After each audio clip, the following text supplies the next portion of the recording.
Buenos días, queridos alumnos. Les habla la profesora Edita Rocío Banda del curso de literatura. El tema que voy a desarrollar el día de hoy se llama el clasicismo griego 1, épica, dirigido a los alumnos del quinto año de secundaria. El clasicismo griego. Decimos que la literatura universal tiene diferentes movimientos. Entre ellos se encontrará el clasicismo griego. El clasicismo se divide en dos tipos de clasicismo, el clasicismo oriental y el clasicismo occidental. El clasicismo oriental está conformado por la literatura hebrea, hindú, egipcio, chino y mesopotamio. Y el clasicismo occidental, ahí estará el clasicismo griego y el clasicismo latino. El día de hoy vamos a abocarnos al clasicismo griego, que pertenece al clasicismo occidental. Prosigamos. El clasicismo griego. El clasicismo es la primera corriente de la literatura universal, la cual se desarrolló en Occidente, en Grecia y Roma durante la Edad Antigua. Acá podemos observar algunos representantes del clasicismo griego, tanto en la épica como en la lírica. En la épica tenemos a Homero, que tiene las obras La Ilíada, la Odisea. Tenemos a Hesíodo, la Teogonía, su obra lírica, y en la lírica tenemos a Safo y Píndaro. A Safo con Monodias, Oda a la Afrodita, Píndaro con Epinicios y Odas triunfales. Prosigamos.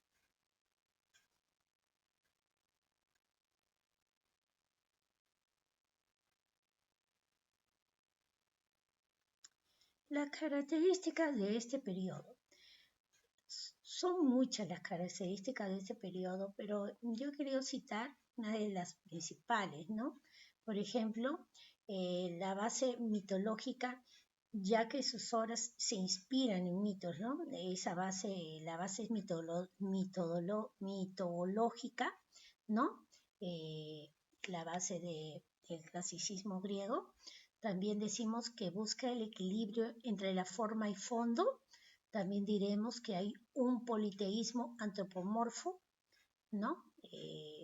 También decimos que expresa un marcado fatalismo, también que tiene un fin didáctico, ya que inculca valores, ¿no? Inculca estos valores en sus historias, ¿no? Es racional porque parte de la razón, ¿no? Busca la belleza y la perfección. Pero sigamos, bueno, acá seguimos con la épica griega, dirá él lo siguiente, ¿no? Respecto a la épica griega, ¿no? Que es el inicio justamente del clasicismo, ¿no? Griego. Decimos, la épica griega es una de sus corrientes, ¿no? Bueno, la épica griega inaugura su esplendor con dos extraordinarias epopeyas heroicas, la Ilíada y la Odisea, compuestas por Homero en el siglo IX a.C. y conservadas oralmente durante varios siglos. Recién en el siglo VI a.C. fueron pasadas al escrito. Hablar de la épica griega es hablar directamente de Homero, ¿no? Lo primero que se nos viene de Homero a la mente son sus dos grandes obras, ¿no? La Ilíada y la Odisea.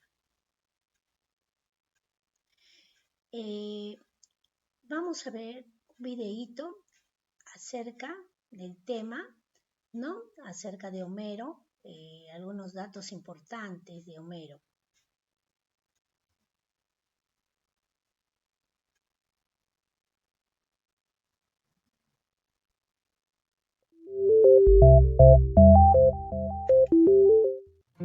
De Homero no se tiene mucha información, incluso se duda su existencia. Se cree que vivió en Jonia, donde actualmente se encuentra Turquía, en el siglo VIII a.C.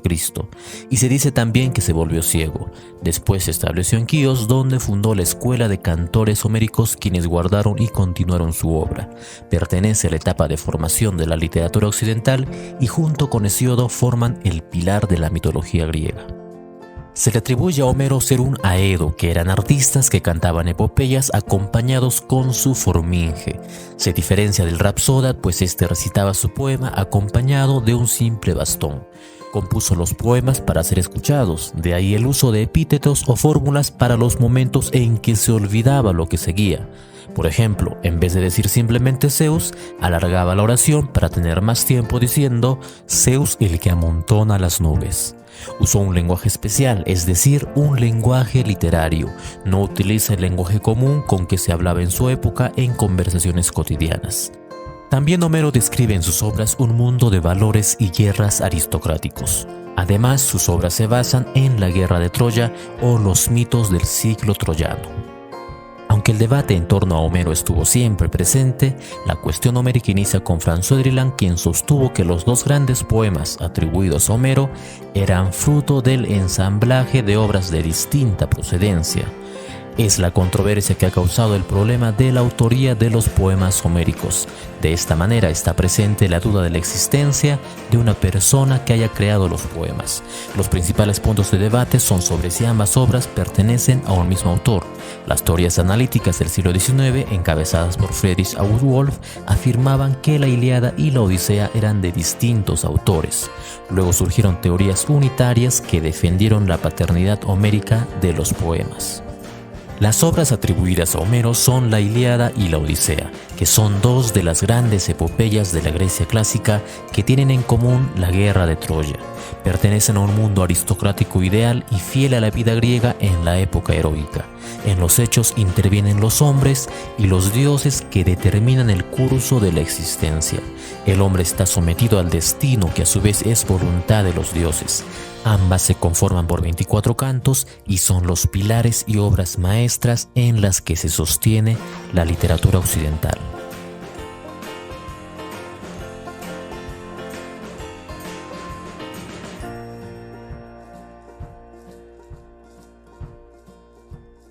Gracias por ver este video. Puedes compartir. Bueno, a continuación seguiremos brindando la información del desarrollo del tema del día de hoy, ¿sí? Que es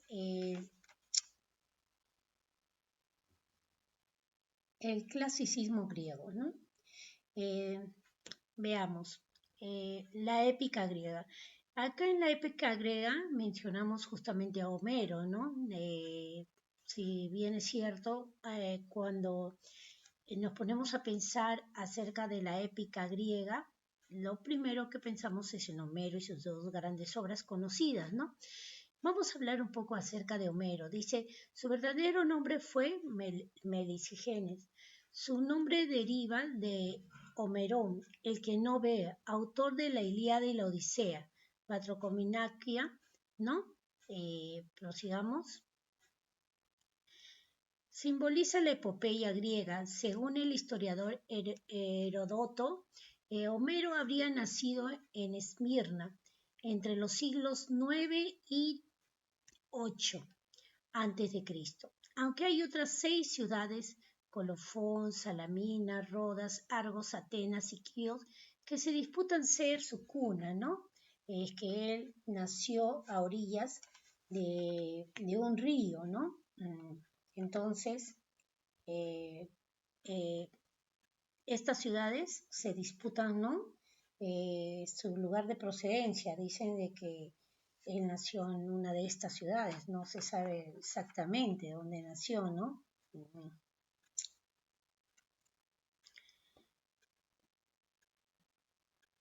Dice, la tradición lo considera como un aeda ciego, es que él perdió su visión, ¿no? Según cuentan, ¿no?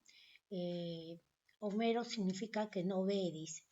de vida errabunda, la misma que se traduce en los innumerables lugares y pueblos que se mencionan en sus dos famosas epopeyas, ¿no?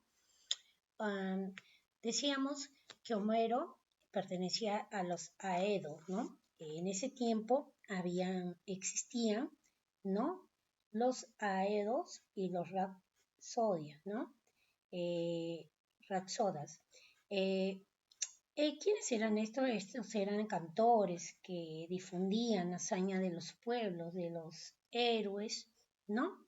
Iban andando, eran errantes, ¿no? Prosigamos. Vamos a hablar acerca de la Odisea. ¿Sí? Veamos acá.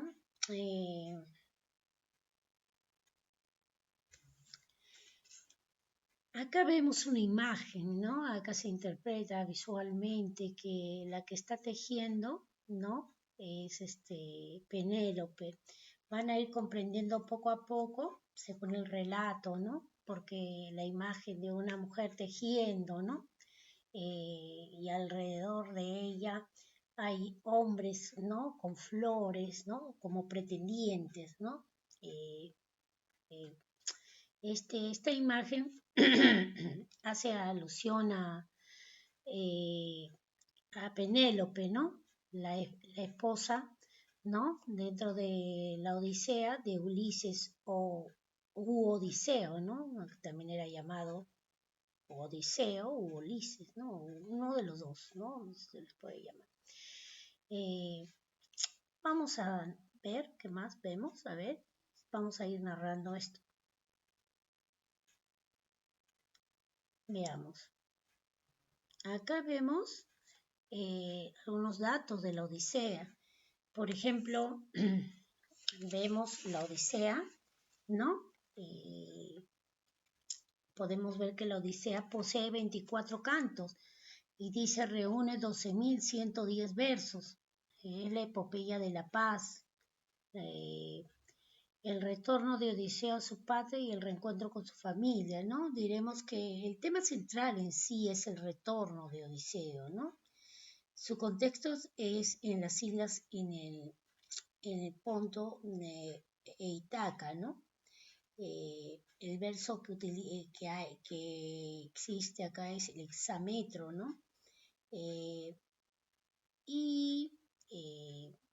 Bueno, algunos datos más, sus personajes, ¿no? Los personajes de la obra que justamente vamos a ir viendo.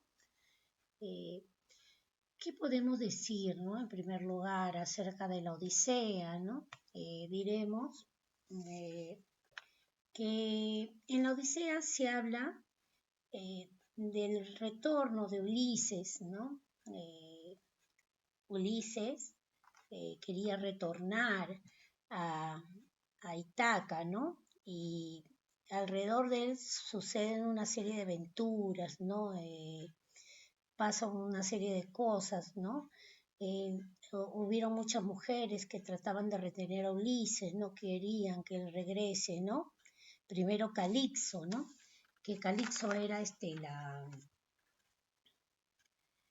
la ninfa de la isla en que tenía Ulises, que tuvo a Ulises por 7 años cautivo, ¿no?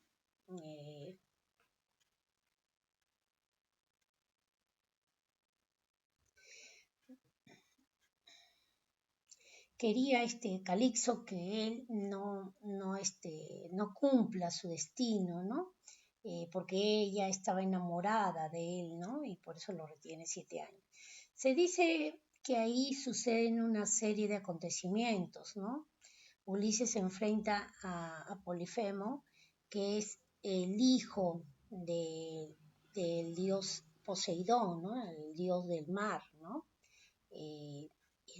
En el enfrentamiento, Ulises hiere en su ojo, ¿no? Lo lastima el único ojo que tenía Polifemo. Es por eso que Poseidón no sigue apoyándolo, ¿no? Le pone difícil el regreso a Ítaca, ¿no? Se vuelve prácticamente su enemigo. Por otro lado, en Ítaca, los pretendientes de Penélope, ¿no? De su esposa que lo estaba esperando, su esposa que se llamaba Penélope, que lo esperaba, ¿no? Ya por 20 años, ¿no? 20 años. Lo esperaba por mucho tiempo, ¿no? Y habían bastantes pretendientes que estaban alrededor de ella, ¿no? Y que la presionaban, ¿no? Que querían posesionarse del trono de Ítaca, ¿no? Porque ella era la reina, ¿no? Pero Penélope siempre ponía trabas, ¿no? Ella decía que Ulises ya viene pronto, ¿no? Ella ponía excusas, ¿no? Y decía que cuando termine de tejer, ¿no? Ella aceptará a uno de los pretendientes, pero esto no pasaba porque ella tejía por el día y por la noche destejía lo que había tejido, ¿no? Para que no llegara el día en que tenía que aceptar a uno de los pretendientes, porque era bastante fiel, ¿no? Esperó a Ulises por 20 años, ¿no? A Odiseo por 20 años, Odiseo, ¿no? Y un día Ulises retorna, ¿no? Con ayuda de Atenea, ¿no? Retorna, pero ya como anciano, ¿no? Y lo que pasa acá es que primero él participa, ¿no? En un desafío que está poniendo Penélope para encontrar, ¿no? A su futuro esposo, ¿no? Ante tantos pretendientes que querían estar con ella. Entonces, ella hace que varios participen con un arco y una flecha, ¿no? Y la prueba que les ponía era bastante difícil, solamente Ulises lo podía hacer, ¿no?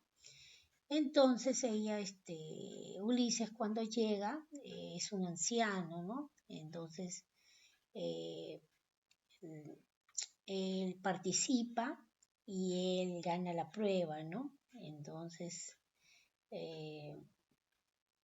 ella se da cuenta de que es Ulises cuando le cuenta la historia de la cama, ¿no? De la cama, la historia de que esa historia que ellos dos nada más sabían, ¿no? Él, ¿no? Él al vencer a los pretendientes, dentro de su ira, los mata, ¿no? Mata a todos. Y las familias, ¿no? De los pretendientes muy enfurecidas con él, ¿no? Pero la obra termina con la reconciliación de los itacenses, ¿no? Todos se reconcilian, ¿no? Esta obra es bastante hermosa, ¿no? Podríamos adicionar ciertos datos más, pero se nos haría un poquito más largo, ¿no? Vamos a mencionar algunos de los personajes que vemos aquí, ¿no? Habían personajes mortales e inmortales, ¿no? Teníamos personajes mortales, ¿no? Ahí está Penélope, ¿no? Ulises, inmortales teníamos ahí a Zeus, ¿no? A Circe que era la hechicera, ¿no? La hechicera que habitaba en la isla de otros inmortales tenemos a Polifemo, que era el hijo de Poseidón, ¿no? También tenemos ahí los inmortales, ¿no? Los dioses, los semidioses, ¿no? Y también tenemos ahí a ver, a ver, ¿a quién más está por acá?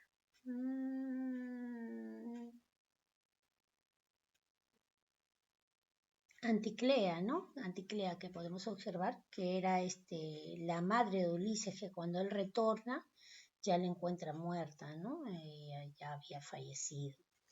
Y así, ¿no? Una serie de personajes. En esta obra podemos decir de que se aprecian figuras literarias como el epiteto, ¿no? Mencionamos algunos epitetos que se encuentran. Dentro de esta obra encontraremos, por ejemplo, la figura que predomina, dijera el epiteto. Por ejemplo, Zeus, el que amontona las nubes, ¿no? Odiseo, el ingenioso. Por ejemplo, Atenea, la de los ojos de lechuga, ¿no? Y así, ¿no? Diferentes epítetos. Que si bien es cierto, anteriormente estudiamos, ¿no? La figura literaria epíteto, ¿no? Recuerdan que vimos acerca de las figuras literarias, ¿no? Decíamos que el epíteto era un adjetivo cuyo fin principal no es especificar, sino caracterizar, ¿no? Y así. Bueno, la historia termina, ¿no? Así, con la paz de todos, ¿no? Esta es la historia de la paz, ¿no? Es muy bonita esta historia en realidad. Bueno, aquí tenemos la práctica dirigida, ¿no? Que vamos a desarrollar. Dice, la primera pregunta, ¿el clasicismo griego es el primer periodo de la literatura occidental que surgió durante el esclavismo y sirvió como modelo a los posteriores movimientos literarios? De acuerdo con este concepto, señale qué características son propias de dicho periodo. Las características que serán propias de dicho periodo serán, por ejemplo, la busca el equilibrio entre la forma y el fondo, ¿no? Otra característica, hay un politeísmo antropomorfo, ¿no? Porque ahí vemos cómo Atenea se hace humana, ¿no? En varias ocasiones en la obra de Odiseo, ¿no? Entonces ahí hay un antropomorfo. Expresa un marcado fatalismo también, ¿no? Con algunos hechos que suceden, ¿no? Vemos ahí. Entonces la respuesta, ¿demuestra un antropocentrismo? No. La respuesta sería la B. Seguimos con la 2. Dice, con respecto a los autores y las obras del clasicismo griego, establezca la relación correcta. Decimos, ¿no?, que entre los representantes de la épica griega teníamos a Hesiodo, ¿no?, que tenía por obra a la Teogonía, ¿no?, donde hablan del origen de los dioses, ¿no?, donde él habla, ¿no?, del origen de los dioses. Entonces, terminando la B, a ver, entonces será la respuesta, a ver. La respuesta es la A, ¿no? Y vemos ahí la Sí, la A. Sí, en relación a la A. Prosigamos. Bueno, acá viene la tareita domiciliaria, la cual tiene que desarrollar, ya saben, en el libro o en el cuaderno. Pueden, los que no tienen, pueden imprimir, y pueden también imprimir la teoría, lo más importante de la clase, ¿sí? Ahí se les deja adjunto cómo lo deben hacer, ¿sí? Bueno, son 3 preguntas. Bueno, muchas gracias por la atención brindada. Espero les haya gustado. Un vallejiano, siempre el mejor. Bendiciones a todos. Hasta la próxima clase.